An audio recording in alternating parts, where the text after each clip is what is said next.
நாம் நைட்டில் படுக்க போகும்போது 4 மூலையிலையும் 4 எலுமிச்சம்பழத்தை வச்சிடணும். அல்லது தொடப்பக்கட்டையோ எடுத்துகிட்டு தும் தும் தூமா தேவியை நமக.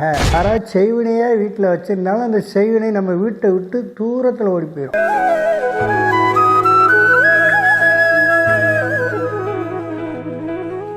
ஆன்மீக அன்பர்கள் அனைவருக்கும் வணக்கம்.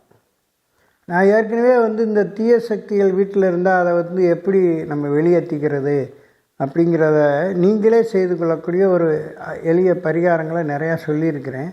இருந்தாலும் இது உங்களுக்கு பயன்படணும் அப்படிங்கிறதாகவும் நீங்கள் நிறைய பண விரயங்கள் ஆகாமல் உங்களை நீங்கள் காப்பாற்றிக்கிறதுக்காகவும் இந்த சித்தர்கள் கொடுத்த இந்த அருமந்திரம், அதாவது தசமகா தேவிகள்னு சொல்லக்கூடிய 10 மகாதேவிகள்.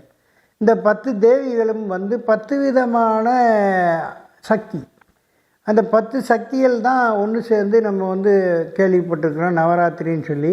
அந்த நவராத்திரியில் கடைசியாக மகிஷாசுரமர்த்தினி அப்படின்னு சொல்லி கேள்விப்பட்டிருக்கிறோம். அப்போது ஒவ்வொரு அவதாரங்களுக்கும் ஒவ்வொரு விதமான கிரகங்களுடைய தாக்கத்தையும், அதே போல் ஒவ்வொரு காரியங்களுக்கும் இந்த சக்தியானவள் மிகைப்படுத்தி நிறைய காரியங்களை சாதித்து கொடுத்துருக்குறான். அந்த அடிப்படையில் நவக்கிரகத்தில் இருக்கக்கூடிய கேது பகவானுக்கு உரிய தூமாதேவி அப்படின்னு சொல்லக்கூடியது. இந்த தூமாதேவியினுடைய அந்த பராசக்தியாகிய அம்சமாகிய இவள் எந்த தீய சக்திகளாக இருந்தாலும் அந்த இடத்துலேருந்து அதை நீக்கக்கூடிய மகா சக்தி படைத்தவள்.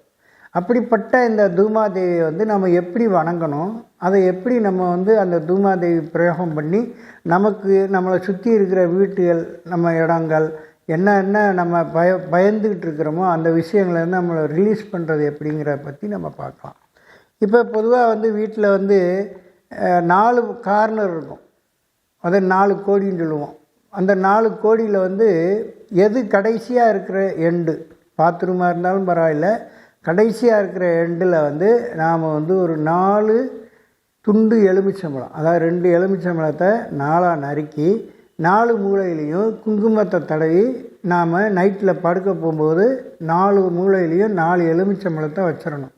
4 எலுமிச்சம்பழத்தை வச்சுட்டு அதிகாலை 3லேருந்து 5:30 மணிக்குள்ளே அந்த 2:30 மணி நேரத்துக்குள்ளே, ஏன்னா இதெல்லாம் சூட்சமமான நேரங்கள்னு சொல்லக்கூடியது. அந்த சூட்சமமான நேரங்களை நாம் செய்யக்கூடிய அந்த பரிகாரத்துக்கு ஒரு மிகப்பெரிய பலன் கிடைக்கும்.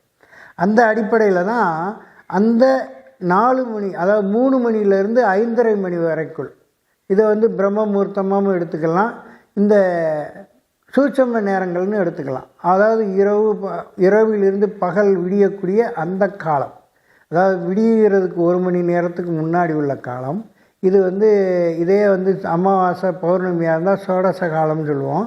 இது நித்திய காலம், நித்திய காலம் அப்படின்னு சொல்லக்கூடியது, சூட்சம காலம்னு சொல்லக்கூடியது. இந்த நேரத்தில் நாம் என்ன செய்யணும், அந்த எந்த இடத்துல எலுமிச்சம்பழத்தை வைக்காமல் இருந்தோமோ அந்த 2 கார்னருக்கு நடுவில், அதாவது இப்போ நம்ம ஈசான மூலையில் ஒரு எலுமிச்சம்பழம் வச்சுருக்கோம், தென்கிழக்கு மூலையான அக்கினி மூலையில் அடுப்படியில் ஒரு எலுமிச்சம்பழம் வச்சுருக்கோம், தென்மேற்கு மூலையில் ஒரு எலுமிச்சம்பழம் வச்சுருக்கோம், வடமேற்கு மூலையில் ஒரு எலுமிச்சம்பழம் வச்சுருக்கோம். அந்த 2 எலுமிச்சம்பழத்துக்கு இடையில் இருக்க சென்டரில் இருக்க அந்த இடத்துல ஒரு கையில் விளக்க மாற்றையோ அல்லது தொடப்பக்கட்டையோ எடுத்துகிட்டு தும் தும் தூமாதேவியை நமக, தும் தும் தூமாதேவியை நமகன்னு 9 முறை சொல்லணும். இப்படி 9 முறை சொல்லணும். அதே மாதிரி கிழக்கு திசையில் சொல்லிவிட்டு தெற்கு திசையிலையும் அதே மாதிரி தும் தும் தூமாதேவியை நம்ம, தும் தும் தூமாதேவியை நம்ம 9 முறை சொல்லணும். அதே மாதிரி மேற்கு திசையில் நின்றுக்கிட்டு இதே மாதிரி 9 முறை தும் தும் தூமாதேவியை நம்ம, தும் தும் தூமாதேவியை நம்ம. அதே மாதிரி வடக்கு திசையில் நின்று தும் தும் தூமாதேவியை நம்ம, தும் தும் தூமாதேவியை நம்ம அப்படின்னு சொல்லிவிட்டு அந்த விளக்க மாற்றை எடுத்து வாசலில் போட்டுட்டு அதுக்கப்புறமா தண்ணி தெளித்து வாசல் கூட்டி நீங்கள் கோலம் போட்டுக்கலாம். ஏன் அப்படின்னா அந்த தூமாதேவிங்கிறவ என்ன அப்படின்னா அவளுக்கு ஆயுதமே அந்த விளக்க மாற்று கட்டை தான். அப்போ அந்த விளக்க மாற்று கட்டைன்னா என்ன, ஒரு இடத்தை சுத்தம் செய்யக்கூடியவள். எந்த இடத்துல அசுத்தம் இருக்கோ அந்த இடத்தை சுத்தம் செய்யக்கூடியவள் தான் தூமாதேவின்னு சொல்கிறது. ரொம்ப பவரானவ.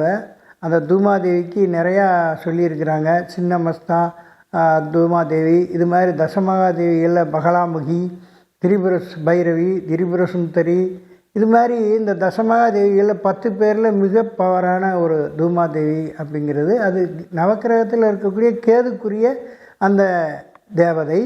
அப்படிப்பட்ட அந்த தேவதை நம்ம அந்த இடத்துல வீட்டை சுத்தம் பண்ணுறதுக்காக இந்த மந்திரத்தை நாம் சொல்ல ஆரம்பிச்சிட்டோம் அப்படின்னா எந்த தீய சக்தியாக இருந்தாலும் அந்த இடத்தை விட்டு யாராவது செய்வினையாக வீட்டில் வச்சுருந்தாலும் அந்த செய்வினை நம்ம வீட்டை விட்டு தூரத்தில் ஓடி போயிடும். இது மாதிரி நீங்களே அந்த பரிகாரத்தை செய்து நீங்களே வளமாக வாழுங்கள். நன்றி, வணக்கம்.